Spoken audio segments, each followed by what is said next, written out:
इस वीडियो में हम लोग moment of inertia of a disc calculate करेंगे।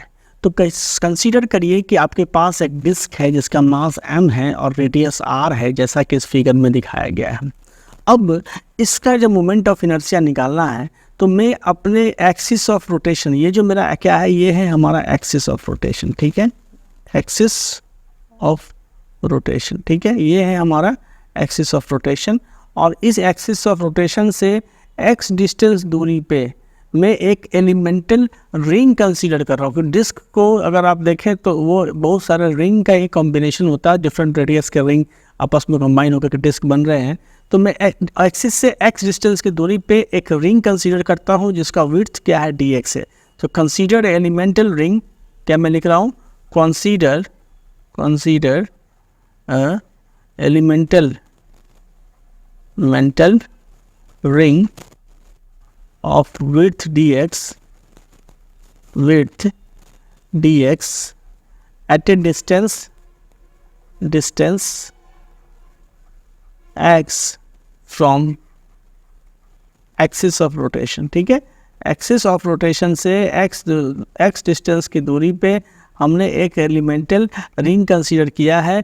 इस रिंग का जो ये विड्थ आप देख रहे हैं, ये क्या, ये विड्थ है, और ये जो विड्थ है इस रिंग का वो क्या है, इस रिंग का विड्थ यहाँ पे dx है, ये मैंने एज्यूम कर रखा है, ठीक है।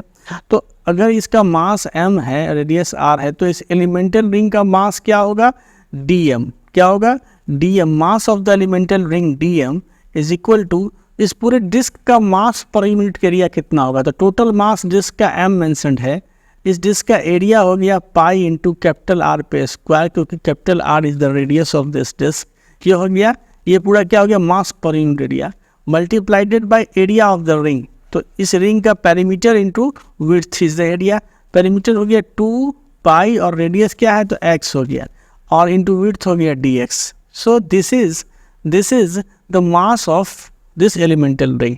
ओके, पाई से पाई काट लो, थोड़ा सा उसको सिंप्लीफाई कर लेते हैं। तो ये आ गया कितना, ये आ गया twice of m by R square into यहाँ पे x dx, ठीक है।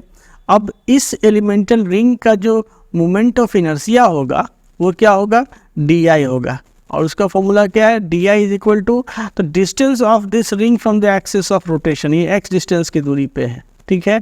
तो मास इंटू डिस्टेंस, तो यहाँ पे देखो, यहाँ से dm हो गया मास इंटू डिस्टेंस कितना हो गया, तो उस x है इसका स्क्वायर, यही है मोमेंट ऑफ इनर्शिया इस रिंग की वजह से। तो मैं कहीं ना कहीं टोटल मोमेंट ऑफ इनर्शिया जो I होगा वो लिख सकता हूँ इंटीग्रल ऑफ x स्क्वायर यहाँ पे dm, और ये वैल्यू मैं अभी सब्स्टिट्यूट करता हूँ, dm की वैल्यू मैं इसमें सब्स्टिट्यूट करता हूँ। तो dm क्या है, twice of m by R square x dx।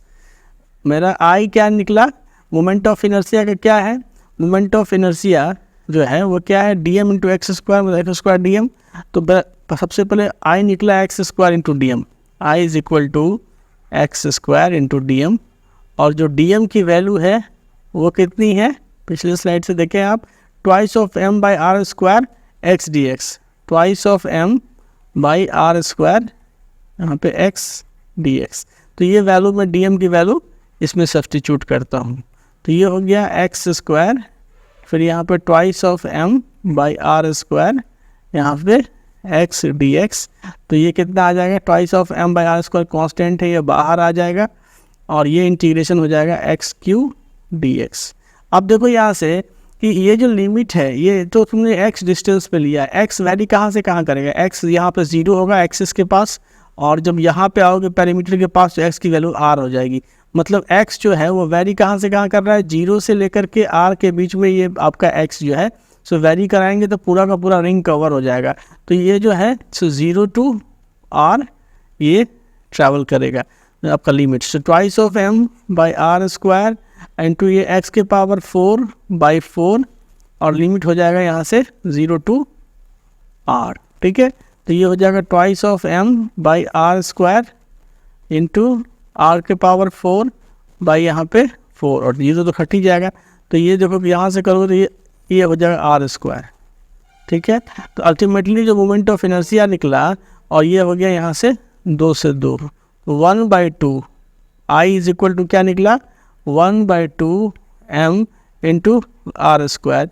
This is the moment of inertia of disk. Moment of inertia of disk. Moment of inertia of disk. तो ये जो डिस्क का मोमेंट ऑफ इनर्शिया है, तो disc का जब moment of inertia हम निकाल रहे हैं तो एलिमेंटल स्ट्रिप जो कंसीडर कर रहे हैं वो एक रिंग होता है,